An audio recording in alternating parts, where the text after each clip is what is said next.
Nós encerramos domingo passado a série sobre Jonas e antes de começarmos a próxima série,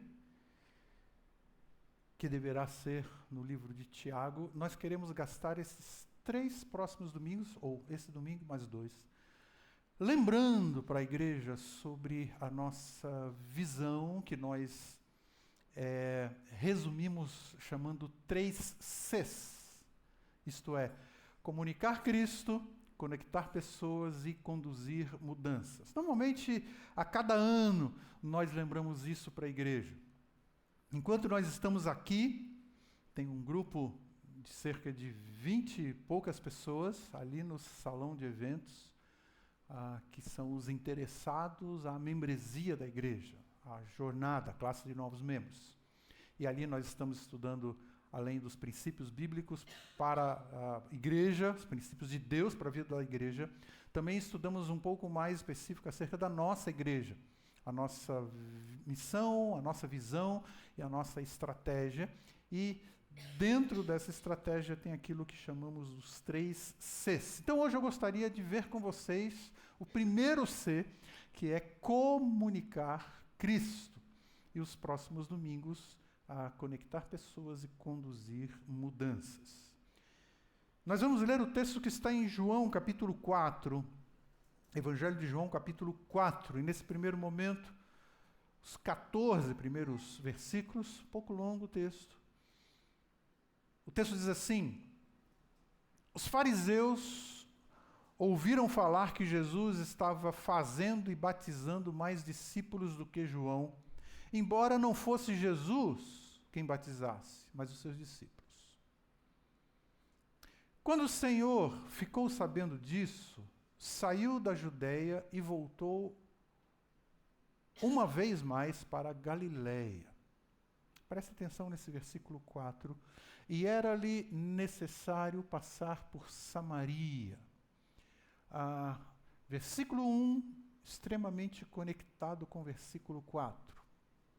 Fariseus resistindo a Jesus, o ensino de Jesus. Versículo 4, o texto diz: e era-lhe necessário passar por Samaria. Assim chegou a uma cidade de Samaria chamada Sicar, perto das terras que Jacó dera a seu filho José. Havia ali um poço de Jacó. Jesus, cansado de viagem, sentou-se à beira do poço. Isso se deu por volta do meio-dia. Nisso, veio uma mulher samaritana tirar água. Disse-lhe Jesus: dê-me um pouco de água. Os seus discípulos tinham ido à cidade comprar comida. A mulher samaritana lhe perguntou: como o Senhor, sendo judeu, pede a mim, uma samaritana, água para beber? Ela disse isso porque os judeus não se dão com os samaritanos. Jesus lhe respondeu: se você conhecesse o dom de Deus e quem é que lhe está pedindo água, você pediria e ele lhe daria água viva. Disse a mulher: o Senhor não tem como tirar a água e o poço é fundo. Onde pode conseguir essa água viva? Acaso o Senhor é maior do que o nosso pai Jacó, que nos deu esse poço, do qual ele mesmo bebeu, bem como seus filhos e seu gado? Jesus respondeu: quem beber desta água voltará a ter sede, mas quem beber da água que eu lhe der, nunca mais terá sede. Pelo contrário, a água que eu lhe der se tornará nele uma fonte de água a jorrar para a vida eterna. E era-lhe necessário passar por Samaria. Essa afirmação se torna surpreendente para aqueles que viviam na região, principalmente para os israelitas e judeus que viviam na região. Porque eles iam dizer: Jesus, não passe por Samaria. Não é necessário passar por Samaria. Geograficamente, sim. Não atravessamos a Samaria, Jesus, em nossas viagens. Judéia Sul, Galiléia Norte, mas eles davam a volta pelo território de Samaria, inclusive atravessando o Jordão. Mas pela perspectiva de Jesus, era necessário passar por Samaria. É um texto muito conhecido seu. Algumas vezes já foi ensinado aqui também. Mas há alguns aspectos nesse texto que nos ajudam a compreender ou nos ajudam a lembrar, principalmente porque hoje eu gostaria de olhar mais uma vez para esse texto. Primeiro aspecto, aquele poço ficava no território samaritano. E era incomum, como você pode perceber até pelas palavras daquela mulher, era incomum e até mesmo escandaloso um israelita atravessar Samaria. Os samaritanos eram considerados um povo miscigenado, hostil, impuro, espúrio. O mapa indica que ir de Jerusalém para Galiléia, de novo, a linha reta atravessava Samaria, mas na prática, os israelitas davam aquela volta atravessando o Jordão.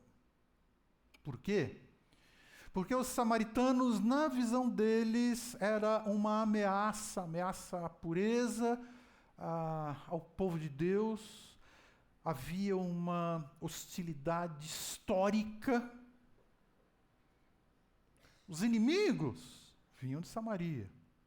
Os casamentos misturados, que dividiam o povo de Deus, eram com os samaritanos. Os samaritanos tinham uma religião sincrética. Eles misturavam aspectos do judaísmo com o paganismo. Então isso para os israelitas era algo abominável. As práticas religiosas deles eram consideradas então pelos israelitas práticas profanas, já que eles rejeitavam aspectos das Escrituras do Antigo Testamento. Então o desprezo entre eles, o desprezo entre esses povos, era tão intenso que no começo do primeiro século a maioria dos israelitas se recusavam nas viagens a atravessar Samaria. Mas percebam como que a graça de Deus atua. Na visão de Jesus, era necessário passar por Samaria. No final desse capítulo, nós vamos entender por que Jesus atravessa Samaria. Um outro aspecto interessante para nós estudarmos esse texto é ver uma mulher sozinha buscando água naquela hora do dia. Era incomum. Era um horário que ninguém ia buscar água, caminhando por uma região muito árida. Era o horário mais quente do dia. Então as pessoas, as mulheres que iam buscar água não iam nesse horário. O texto deixa claro, por volta do meio-dia, mas ela escolhe esse horário porque ali ela estaria sozinha, sem companhia de outras pessoas ou de outras mulheres. Por quê? Nós vamos ver.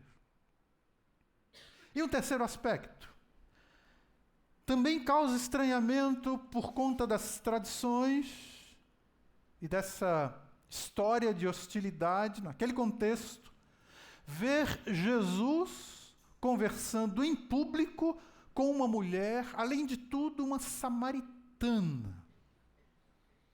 Os discípulos tinham ido à cidade comprar comida, naquele percurso que Jesus fazia com seus discípulos.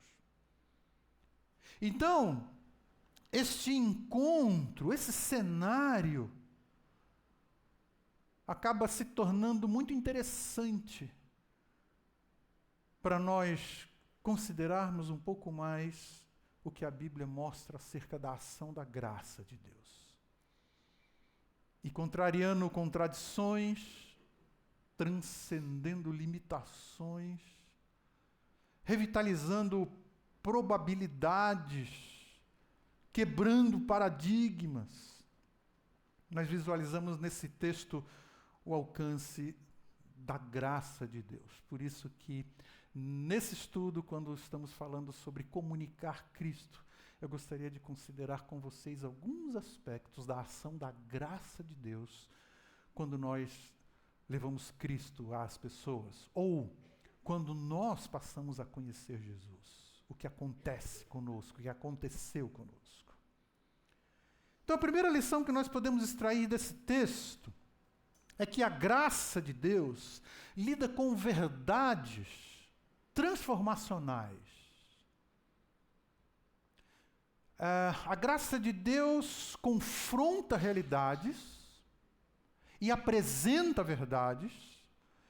E por que eu estou falando de transformacional? Porque a ideia de transformacional está ligado à linguagem, à comunicação. E aqui há um diálogo de Jesus com uma pessoa. Vamos voltar um pouquinho aqui nos versículos 10 e 11 desse capítulo 4. Jesus está dizendo assim: se você conhecesse o dom de Deus e quem está lhe pedindo água, você lhe traria, ou você teria pedido e ele lhe teria dado água viva. Disse a mulher: Senhor, não tem com que tirar a água, o poço é fundo, onde pode conseguir água viva? Nós podemos perceber que há pessoas que estabelecem elas mesmas barreiras para se chegarem a Deus. Eu creio que você já teve essa experiência quando você tem comunicado Jesus para as pessoas. Algumas delas começam a colocar alguns empecilhos que elas enxergam como barreiras ou como empecilhos. Algumas vezes, algumas desculpas. Outras pessoas lidam com barreiras impostas por crenças, por situações, por tradições e por pessoas, outras pessoas. A conversa de Jesus com aquela mulher iniciou-se de uma forma muito simples, de uma forma muito natural. Ele pede água para beber. O poço era fundo, ele não tinha como tirar água, e ela estranha aquele pedido, ela estranha aquele diálogo.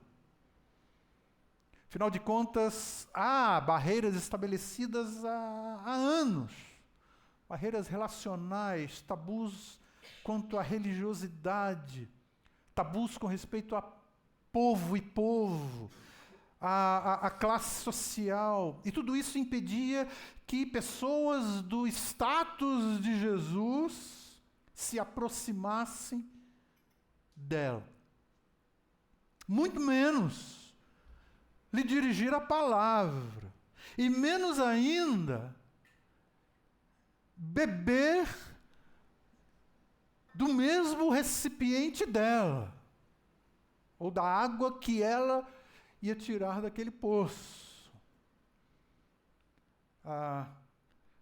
O comentarista, o evangelista, porque os judeus não se dão com os samaritanos. E aqui, literalmente, se nós fôssemos usar uma tradução livre, a ideia dessa expressão é: eles não comem juntos, porque eles não se assentam na mesma mesa. Essa é a ideia dessa expressão, não se dão. Eles não se assentam na mesma mesa. Eles não têm conversas harmoniosas. Eles não têm o que conversar. Mas a forma como Jesus estabelece aquele diálogo faz com que ela aceite a prosseguir aquela conversa.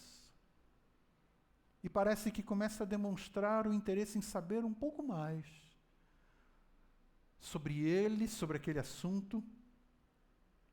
Vamos seguir, versículos 13 a 15.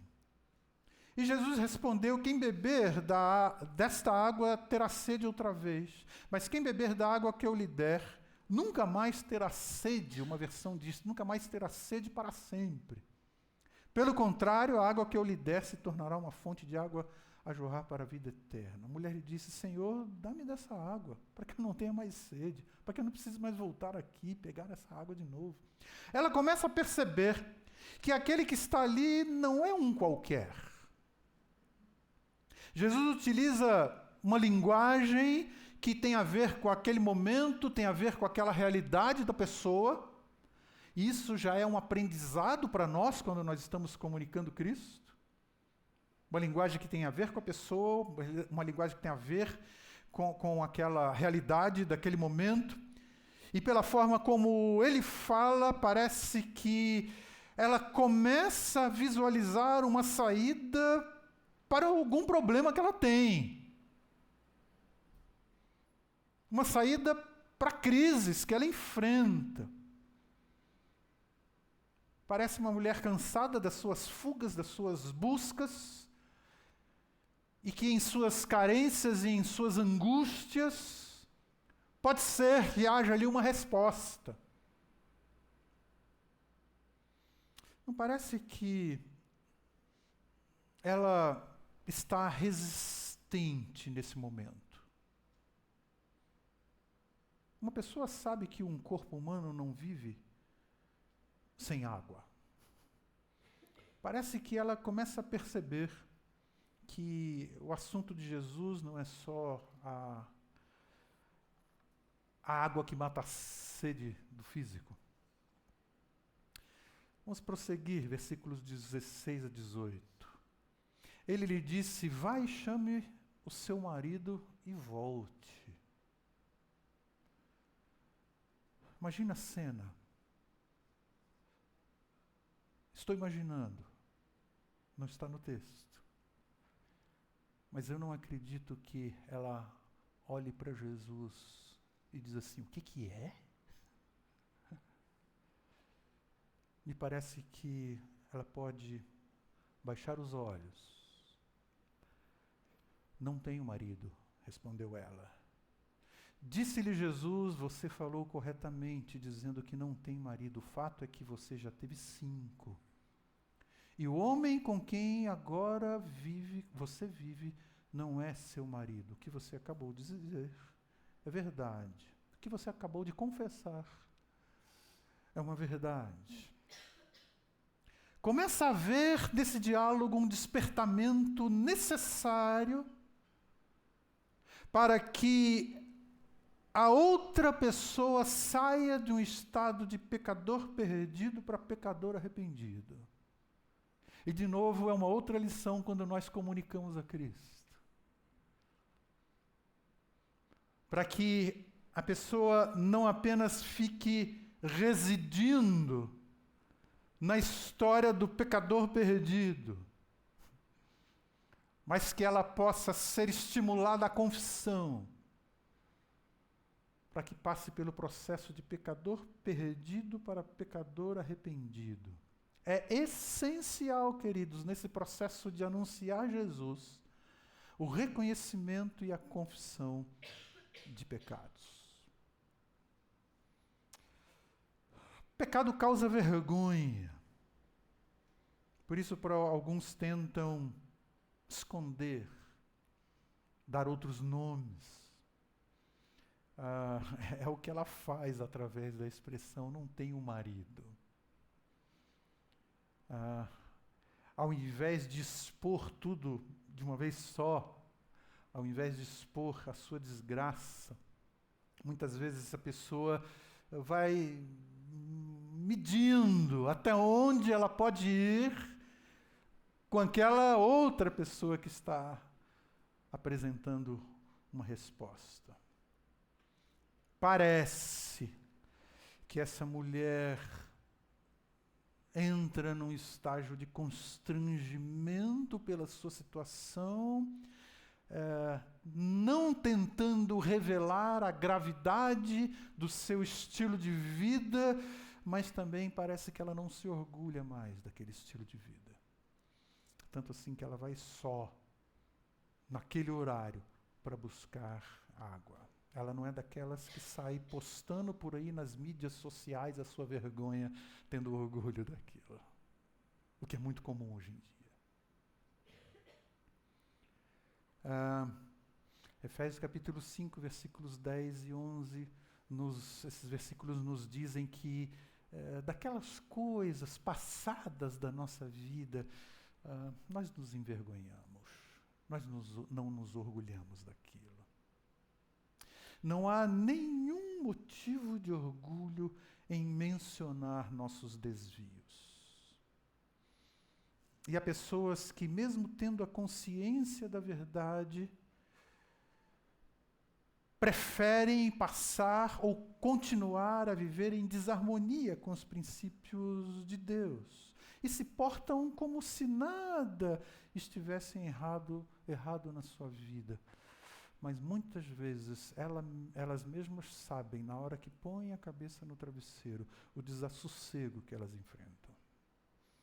As lágrimas que muitas vezes elas não querem expor, não querem aparentar o insucesso. Esse confronto com a nossa consciência, queridos, é essencial. Mas deixa eu lhes dizer algo. Jamais deveríamos desencadear o processo do confronto do pecado sem mencionar o alcance da graça de Deus. Sem incluir nesse processo a verdade sobre a graça de Deus. Jamais devemos abortar desse processo a graça. Senão, ali não há esperança, senão nós não comunicamos o evangelho completo, senão é só desespero. E apesar de ser constrangedor, essa é a confissão que nos dá a esperança de que nós necessitamos tanto da graça de Deus para nos impactar e para nos resgatar. Aquela mulher não estava negando seu estilo de vida. E começa a demonstrar abertura naquele diálogo. Esse fato mostra o Senhor confrontando firmemente e também amorosamente uma pessoa. O que traz essa lição para nós? Um confronto firme e amoroso, de tal forma que o Espírito de Deus possa tocar aquele coração. E é muito interessante que, posteriormente, quando ela sai dali para contar aos outros sobre esse encontro com Jesus, é exatamente esse aspecto que ela menciona àquelas pessoas. Ela diz: Ele sabe tudo sobre a minha vida. Ele contou tudo sobre mim. Como era importante para ela trazer a consciência àquele estilo de vida. Deveria ser inverso, não? Deveria ser diferente. Como é que é? Ele falou tudo sobre mim. Gente, fuja dele, viu? Ele conhece tudo de vocês, fuja dele. Ou então, aquela reação que diz assim: quem que ele pensa que é? Mas tal esse impacto de firmeza e graça atinge o coração, que é exatamente isso que ela conta para as pessoas. Ele contou tudo sobre a minha vida. Deus sabe das nossas condições, nos mínimos detalhes.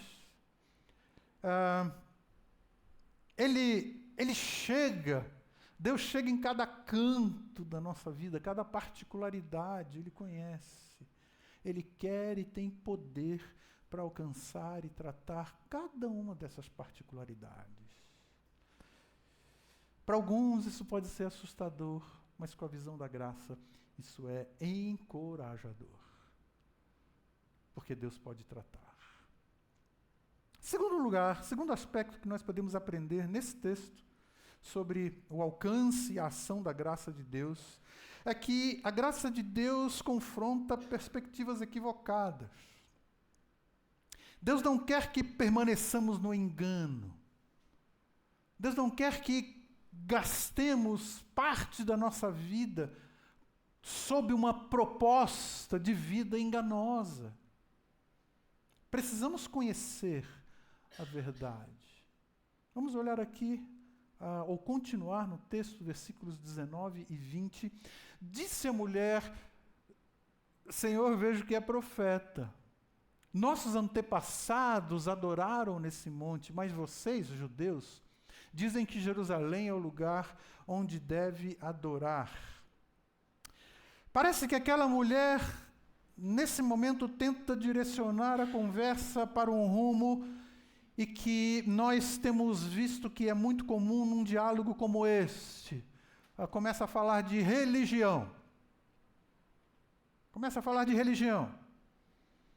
Era um assunto que mostrava uma disputa religiosa entre judeus e samaritanos. E é como que ela estivesse dizendo: ok, nós temos algumas questões aqui que não são harmônicas, não são aceitas lá para vocês, nós temos outras aqui que vocês não aceitam, vamos continuar assim, eu continuo com a minha fé, você continua com a sua, mas será que eu tenho chances? É muito comum esse assunto num diálogo. A pessoa puxa para o assunto da religião. Acho que ele está falando de religião, não é?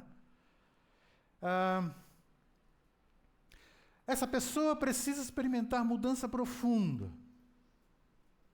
E ela habituou na sua vida a cavar cisternas rotas para obter satisfação para a sua vida. Ela se enquadra naquilo que é chamado da síndrome da futilidade de vida. Ela tenta buscar em relacionamentos aquilo que não consegue encontrar de preenchimento da sua própria vida. Na sua esfera de raciocínio, o assunto é: o que eu preciso com respeito à religiosidade é pensar num modelo comportamental. O coração está chorando. Mas vamos falar um pouquinho aqui de religião. Você fala do comportamento que a sua religião traz, eu falo do comportamento que a minha religião traz. Afinal de contas, tanto ela se preocupa com um modelo comportamental que ela vai naquele horário quando nenhuma outra mulher ia para buscar água, porque as pessoas conheciam o seu estilo de vida. Uma história de utilitarismo, frustração, futilidade de vida, a necessidade de água do calor do dia. Era quase aqui nesse texto um símbolo da necessidade que ela tinha da água viva para a secura e aridez da sua própria vida, que ela experimentava no seu viver. Há um alcance duplo na resposta de Jesus.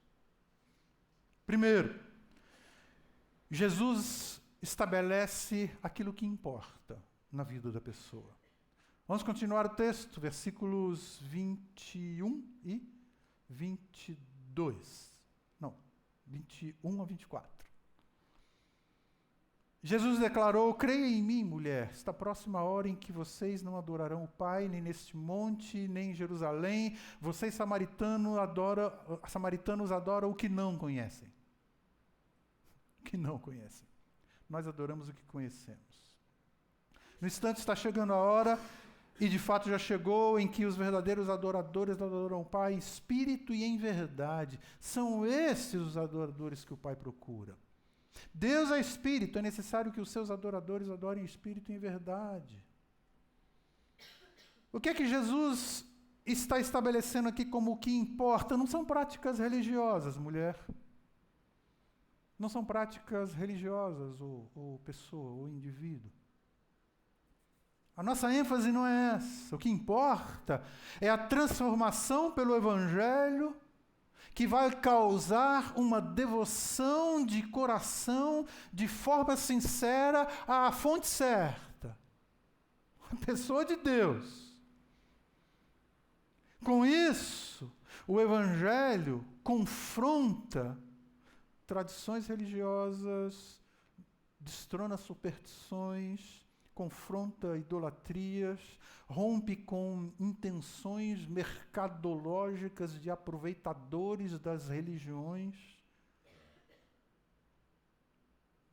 que centralizam cultos ou práticas em objetos, em pessoas. Jesus aqui está rompendo com esses enganos de um coração que acha que pode Deus se agradar por conta das suas práticas. E aí, então, eu tenho méritos para me chegar até Deus. E Jesus está estabelecendo aqui o que importa. Há um único Deus, soberano, misericordioso, santo, compassivo, justo, e é a Ele que você vai se conectar. E é a Ele que você vai adorar. Segundo aspecto aqui que o Senhor Jesus está estabelecendo, Ele está mostrando que a graça atua na transformação da cosmovisão. A visão é outra, de tudo. Versículos 25 e 26, disse a mulher: eu sei que o Messias, chamado Cristo, está para vir. Quando Ele vier, explicará tudo para nós. Jesus declarou: eu sou o Messias. Eu, o que estou falando com você. Amados, essa mulher vive de forma em que o exterior é que conta, vale mais do que o interior. Não quer ser vista, tem vergonha. Qual é a sua prática religiosa mesmo, homem, ou profeta, ou você que está falando comigo? Qual é a sua prática religiosa? Já que todas estas coisas com respeito à minha vida são motivos de julgamento por parte da religiosidade, é isso que eu considero mais importante, certo? Aí Jesus está apresentando uma visão diferente, uma realidade diferente. Do que adianta se ocupar com o lugar de adoração, com a prática religiosa, se você não se ocupa com aquele que importa? De que adianta a ortodoxia se o caminho dessa ortodoxia não leva até Deus? Se a vida está desfigurada, se no coração não há satisfação e sentido de vida. Por isso que Jesus está dizendo: Deus está à procura de adoradores com todo ser, com todo o coração. Suficientemente esse coração maleável e dócil para que o caráter de Cristo seja formado nesse coração. E ali então Jesus está se revelando: eu sou o Messias. Ela começa meio que a jogar com ele. Olha, quando o Messias vier, aqui no coração, quem sabe ela está tendo uma desconfiança. Deixa eu jogar um pouco aqui.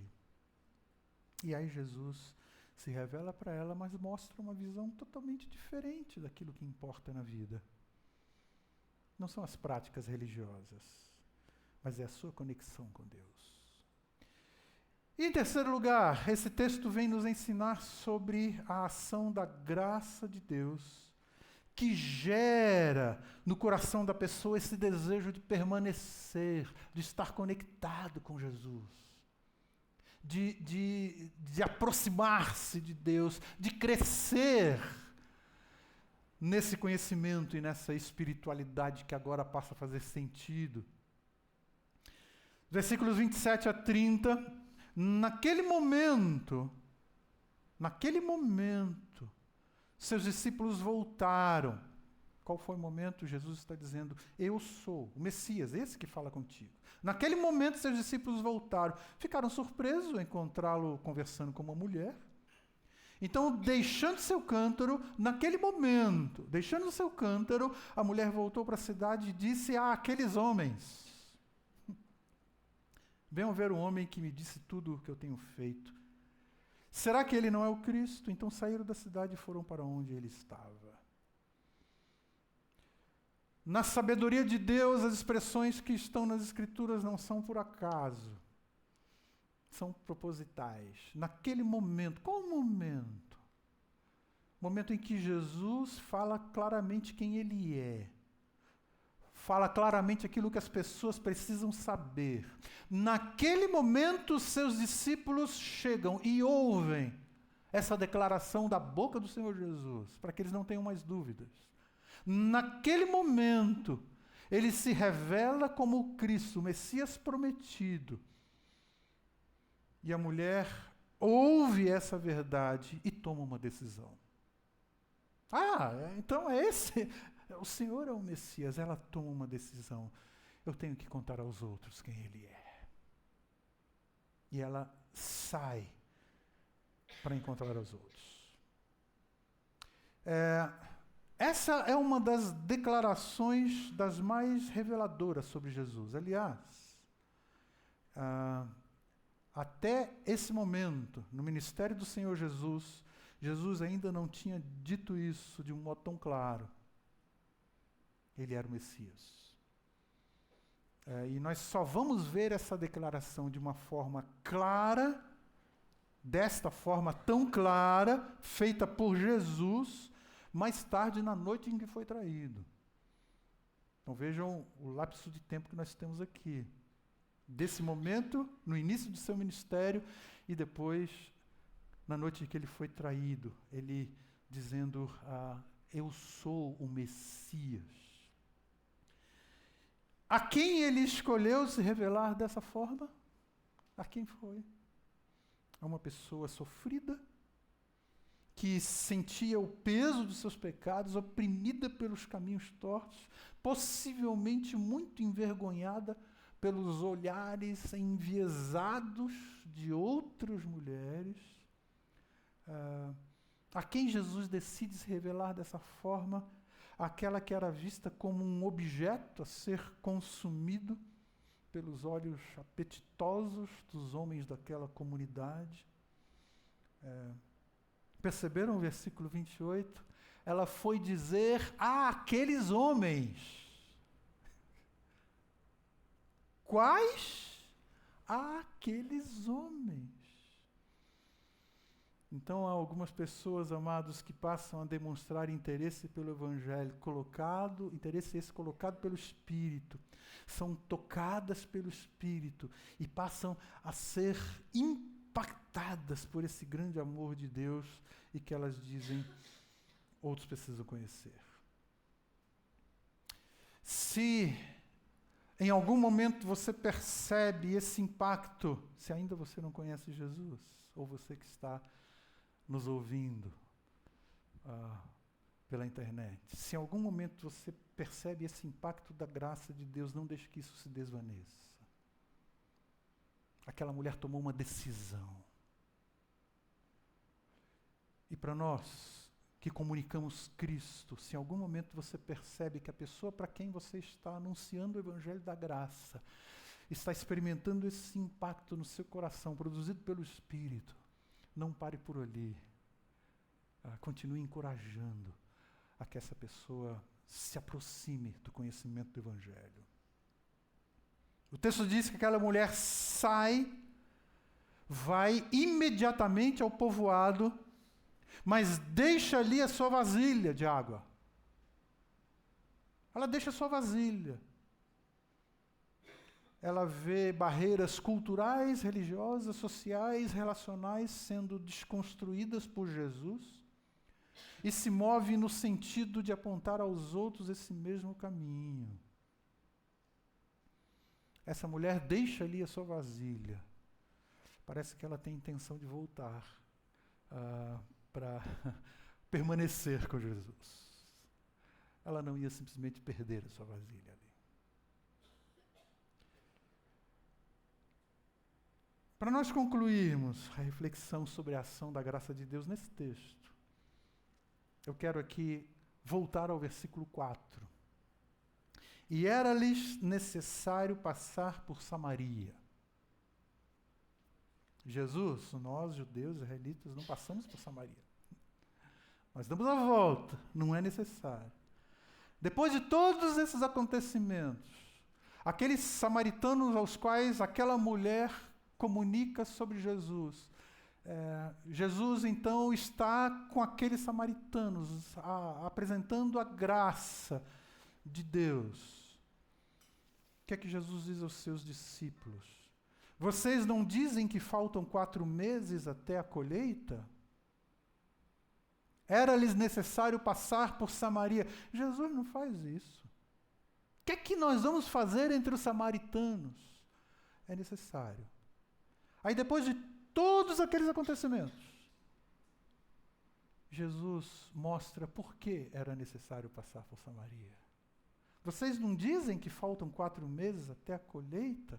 Eu, porém, lhes digo, ergam os olhos, levantem os olhos,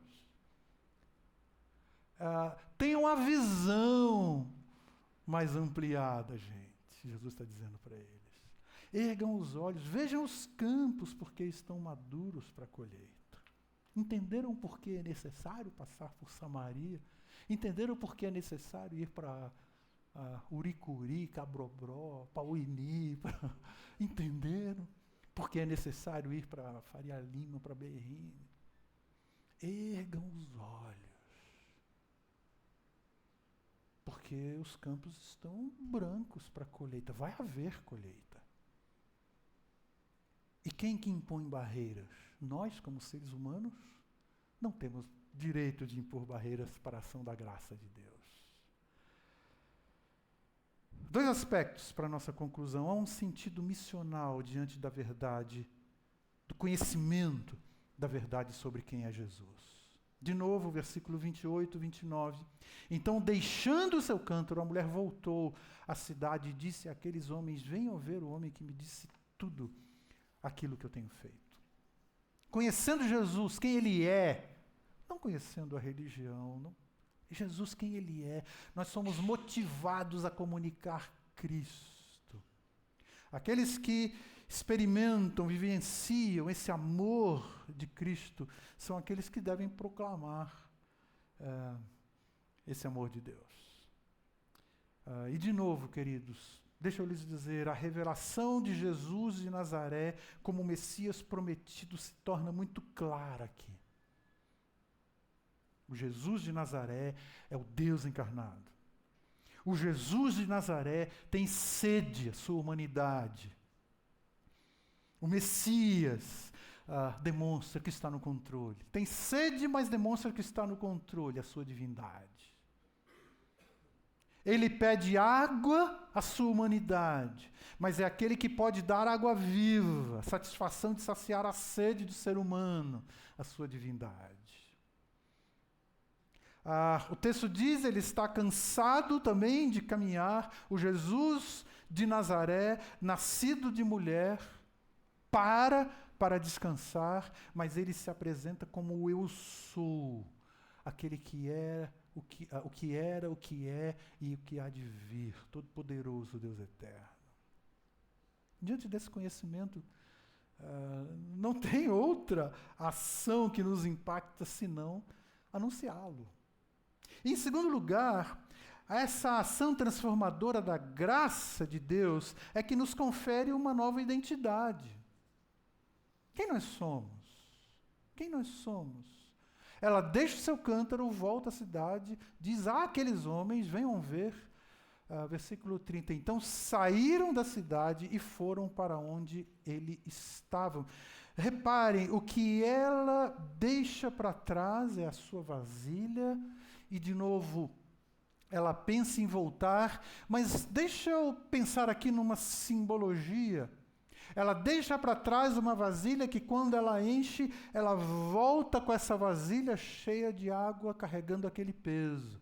Mas agora ela deixa aquela vasilha e aquele peso ali com Jesus. Depois eu volto, Jesus. E aquela vida tão insignificante, ou a insignificância da vida passa a ser substituída por um senso de urgência de anunciar. Ela não teme mais chegar para aqueles homens e dizer: venham ver que eu creio que é o Messias. Ela não teme mais. O que eles podiam dizer? O que eles podiam pensar? Você, aquela que já andou nas nossas mãos. Ela diz: não, eu não sou mais essa. Não é esse meu estigma mais. A vergonha dos seus romances atrevidos desaparece. Essa vergonha desaparece. Quem ela procura? Aqueles que ela sabe que também necessitam conhecer a verdade, ter um sentido melhor para a sua vida. Quem ela é aquela que teve um encontro com Jesus. E é isso que importa para a sua identidade agora. Então isso tem duas aplicações, tanto para aqueles que vêm de uma vida também sofrida, carregada de vergonha e opressões. A identidade é que agora nos tornamos filhos. Deus nos fez filhos. E para aqueles aos quais estamos falando de Cristo, que essas pessoas possam vencer essa escravidão de viver sob um lema de vida opressa, de vida estigmatizada pelo pecado.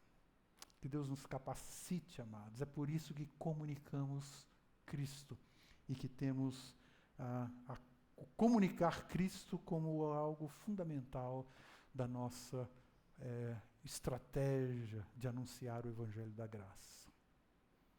Vamos orar? Léo, por favor, pode vir. Querido amado Pai, nós queremos primeiramente te adorar pelo que tu és, um Deus grandioso, um Deus cheio de graça, compassivo, e que chega naqueles cantos do nosso coração em que muitas vezes nós mesmos nem queremos estar ali ou mexer ali. Mas nós te louvamos porque, pela visão da tua graça, isso nos confere esperança que o Senhor pode tratar, perdoar, nos restabelecer. E que a nossa motivação, ó Pai, de comunicar Cristo, seja de fato baseada na responsabilidade da nossa missão e também na consciência do quanto o sentido de vida em Cristo é que faz diferença para nós. E que o nosso coração possa estar ardendo por isso, queimando por esse desejo, Pai. Nas oportunidades que o Senhor nos der, que estejamos atentos com os nossos olhos, com a visão dos campos que necessitam conhecer a tua verdade.